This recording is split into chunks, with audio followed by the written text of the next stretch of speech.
Juice पिला दो, मौसम्बी का juice पिला दो, मूड ऑफ है मेरा।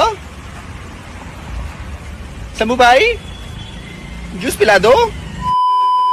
ना आपल्याकडे मोसंबी आहे आणि ना आपल्याकडे शंभू भैया आहे, पण आपल्याकडे आहे तो म्हणजे संत्र.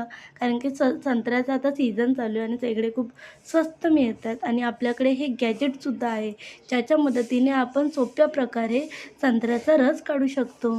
तर त्याला मग आपण अशी प्रक्रिया करूया. तर हे अशा प्रकारे त्यावर माहिती दिलेली आहे की संत्र्याच्या आतमध्ये हे घुसवायचं, संत्र्याला पिळायचं आणि मग रस त्यातून बाहेर येतो. तर आपण हे सगळे स्टेप फॉलो करूया आणि संत्र्याचा ज्यूस मस्त पिऊया.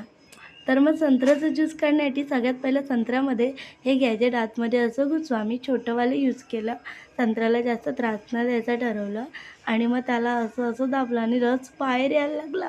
म्हटलं आता आपल्याला ऑरेंज ज्यूस प्यायला मिळणार. आणि एवढी सर्व किती वेळ मी दाबत राहिली, संत्र्याचा पूर्ण चेंदामेंदा झाला. ज्यूस सगळा इकडे तिकडे पडत होता आणि एवढूसाच निघाला. आणि ज्यूस तर ज्यूससारखाच होता, पण खूप सारं वेस्टेज झालं. एवढं सारं वेस्टेज मिडल क्लासला सहन नाही होत.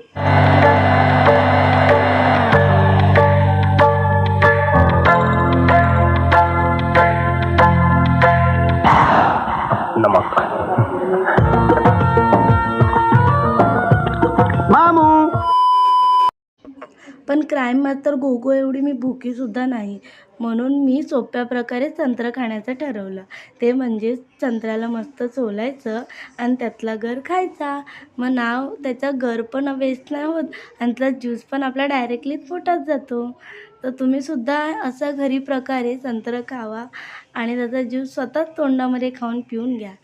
तर तुम्हाला हा व्हिडिओ आवडला असेल तर व्हिडिओला नक्की लाईक करा. मैं तो थक गई भाई साहब।